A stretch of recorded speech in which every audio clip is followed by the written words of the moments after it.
যদি একটা প্রশ্ন করে সেটা যদি শেষ করতে পারে, আমার খুব জানতে ইচ্ছে করে। আপনি রাজশাহী বিশ্ববিদ্যালয়ের স্টুডেন্ট লিডার ছিলেন, আপনি রাজশাহী বিশ্ববিদ্যালয়ের শিবিরের সভাপতি ছিলেন। এই সন্ত্রাসীটা কে আমি জানতে চাই। যে আপনি বলছেন যে রাজশাহী বিশ্ববিদ্যালয়ের সবচেয়ে বড় সন্ত্রাসীর কাছে জিজ্ঞেস করেন শফিকুল ইসলাম মাসুদ কি জিনিস, আপনার সাথে কি হয়েছিল, কার সাথে হয়েছিল, আমি একটু জানতে চাই। এটা ছিল ওই সময় আমরা তো আমি তো 94-5 সেশন থেকে পড়াশোনা ওখানে। তো সেই সময় আপনারা জানেন যে রাজশাহী অঞ্চলে ছাত্র মৈত্রী জাসদ ছাত্র ইউনিয়নের একটা ব্যাপক ওই অঞ্চলে বাদশাহ যে ছিলেন এমপি তখন, তার একটা বাহিনী ছিল ওখানে এবং ইউনিভার্সিটি তাদের কন্ট্রোলে ছিল।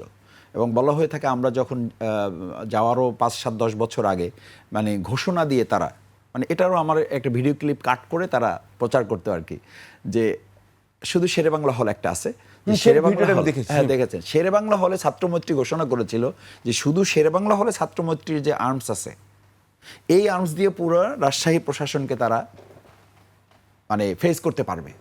সেই ছাত্রমৈত্রীর সাথেও লড়াই করে ছাত্র শিবির অত্যন্ত ন্যায়সঙ্গতভাবে যোগ্যতা, দক্ষতা এবং সাধারণ ছাত্রদের মধ্যে, ছাত্র শিক্ষার্থীদের মধ্যে আমরা একটা গ্রহণযোগ্যতা অর্জন করে তাদেরকে ফেস করেছি। কিন্তু আপনাদের বিরুদ্ধে তো অভিযোগ আছে রাজশাহী বিশ্ববিদ্যালয় দখল করা, বিশেষ করে আমি যদি জামিল আক্তারের কথা বলি, সেই হত্যাকাণ্ডে ছাত্র শিবিরের লোকজন জড়িত থাকার তো অভিযোগ, মামলাও তো হয়েছিল, জামিল আক্তার হয়েছিল। সেই মামলায় আমাদের লোকজন খালাস পেয়েছে, এটা প্রমাণিত হয় নাই। মানে ওখানে তো আপনারাও সংঘাতে জড়িয়েছেন এবং রাজশাহী এলাকার আমরা শুনলাম বুধপাড়া নামের একটা এলাকা ছিল, আশপাশে পুরোটাই আপনাদের দখলে। এভাবে মানে কতটা নেবেন এটা? গ্রামের আমাদের ইউনিভার্সিটির পার্শ্ববর্তী এলাকার লোকেরা আমাদেরকে পছন্দ করতো 3টা কারণে। না কিন্তু আপনারা নাকি বিয়ে থাকা করে ওখানে অনেক বড় জায়গা করেছেন। এটা একটা অবাস্তব ব্যাপার।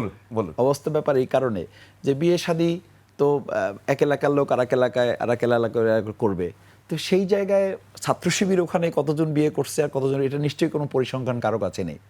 এটা হচ্ছে ছাত্র শিবিরকে ওখানকার মা খালারা, আমাদের চাচিরা যারা আছেন, যারা চাচারা আছেন, দাদারা আছেন, এতটা পছন্দ করতেন এই কারণে যে তার ছেলেকে নামাজ পড়তো না সে তার ছেলেকে নামাজ পড়াতো, যে কোরআন জানতো না তাকে কোরআন শেখাতো, যে বখাটে ছিল তাকে সৎপথে নিয়ে আসতো, যে মাদক সেবী ছিল তাকে মাদক সেবন থেকে রক্ষা করতো।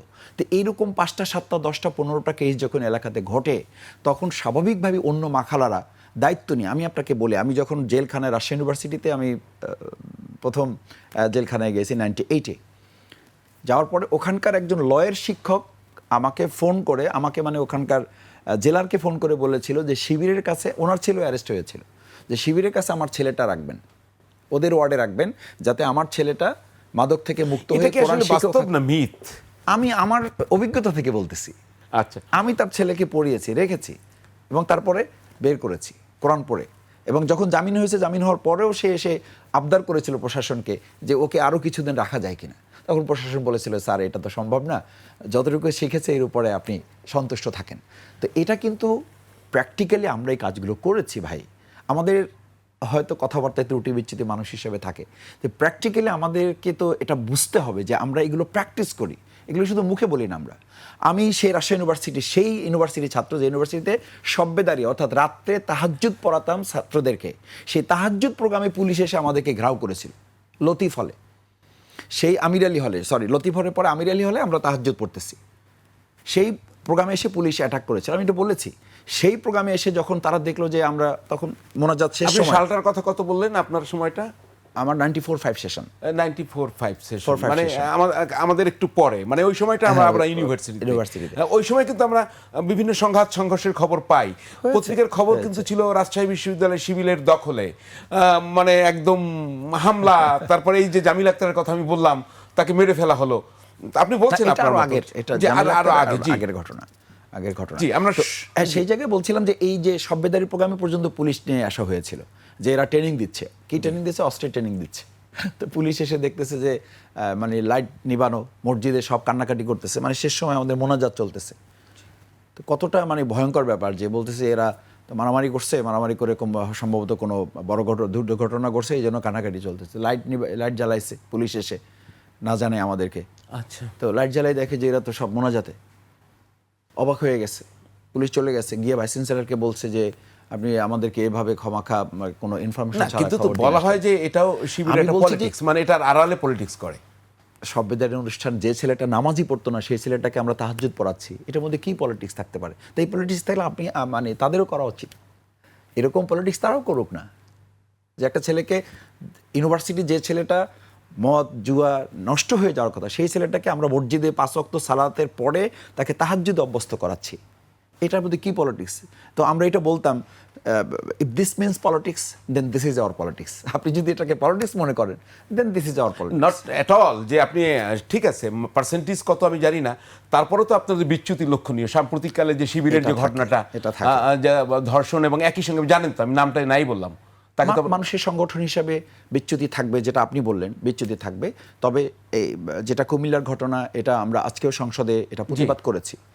দেখেন, রামিসার মতো একটা মানে হৃদয় বিতরক এবং মানে বিশ্বকে নাড়িয়ে দেওয়ার মতো একটা ঘটনা, সেই ঘটনায় স্বরাষ্ট্রমন্ত্রীর পক্ষ থেকে কোনো বিবৃতি দেওয়া হলো না। বা আরও এই 3-4 দিনে অন্তত এরকম 10টা ঘটনা ঘটেছে। ঠিক আছে, আজকে আপনি পুলিশের এক পরিদর্শকের ঘটনা এসছে, কই সে ব্যাপারে তো স্বরাষ্ট্রমন্ত্রী তো উচিত ছিল সেই পরিদর্শকের মানে ব্যাপারে স্টেটমেন্ট দেওয়া, যে তার প্রশাসনের লোকদের দ্বারা ধর্ষিত হচ্ছে 12 বছরের একটা মেয়ে, তো সেটার ব্যাপারে তো স্টেটমেন্ট দিলেন না।